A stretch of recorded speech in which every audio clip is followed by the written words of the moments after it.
Hey guys, how's it going? Preparing here. So today I want to talk about um, getting wealth in Diablo 3. Now, when it comes to getting really good gear and all that stuff, it's pretty hard to do because the really, really good gear always goes up in price, and it does so faster than the value of gold dropping. So for a lot of people, it's kind of like a rat race, and they're like, "Oh man, I gotta save 100 million for this piece of gear. I only got 80 million. They get to 100 million, now it costs 120 million." That's kind of how it goes. The reason it goes like that is because of the following few factors. So number one, there's a ton of bots in the game, and number of bots is always going up.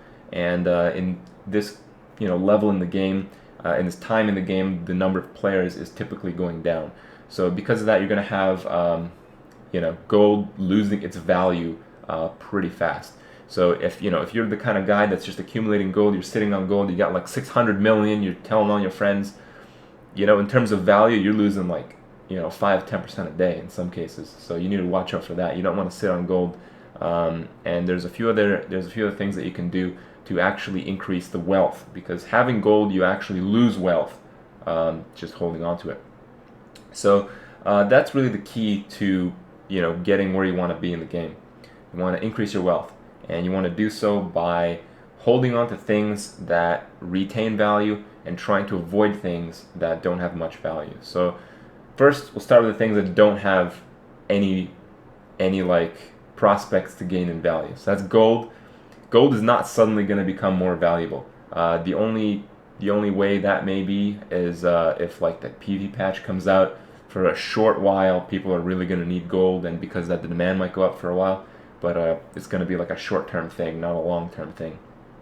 And another thing that people like to hold on to, which I think is a terrible idea, is gems. Gems is like worse than gold because they're never going to be worth more than what they are, because they're essentially worth the crafting cost.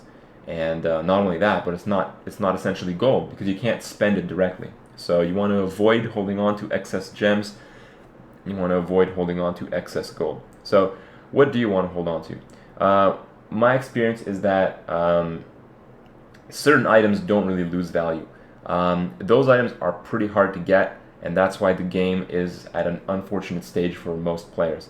When it comes to low grade and mid grade items, they typically lose value, and they lose value in most cases faster than gold loses value. So I'm talking about like good stats, 700 DPS weapons, eye level 62 weapons. Like, as good as they are, they're not top tier items. So because there's always going to be more and more items going into the economy, and when people are playing the game, they're going to be upgrading. So while several people are still looking for like level 62s, level 61s, they're not going to go backwards too often and need those items again in the future. They're going to need the next step. So the next step essentially reaches the final step. So the best items. The best items in the game, they're always going to increase in value. And I think they're at least going to retain their value. They're going to like hold their value in gold at the time. So let's say you get like the best shoulders in the game. Like, I bought shoulders for 120 million. It's kind of expensive, but something like that is only going to gain value because it's like the best possible thing. So 2 weeks from now, it might be worth 160 million. Even though that value might be the same, because the value of gold drops. I don't really lose anything by getting shoulders like that, and that's what you got to keep in mind. It's unfortunate that the game is set up this way because it actually encourages some people to use their real money auction house, and many people don't want to. I know some people do it this way. I don't know how successful it is, but it is something you can think about. Some people actually sell stuff on the real money auction house, and they get the Blizzard balance, because if you do it that way, you actually don't really lose much value, because the dollar is still going to have a similar amount of value. It's definitely not going to depreciate 5% a day like gold is. So it might be a good idea to try something like that. But I also know a lot of people lose their enjoyment in the game when they begin buying items for real money. So you have to keep that in mind. But I just wanted you guys to understand the concepts behind things, because I know there's a lot of people doing it wrong. There's a lot of people that are like farming 500k an hour, and they're getting like 3 or 4 million gold, and they're spending it all on like a mid-range item.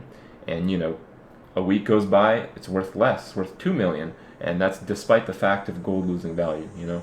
So you want to avoid those kind of situations as much as you can, and your whole goal in Diablo 3 should be increasing your wealth and increasing the total value of your character and your items. Well, hope you guys learned a few tips. See you guys tomorrow.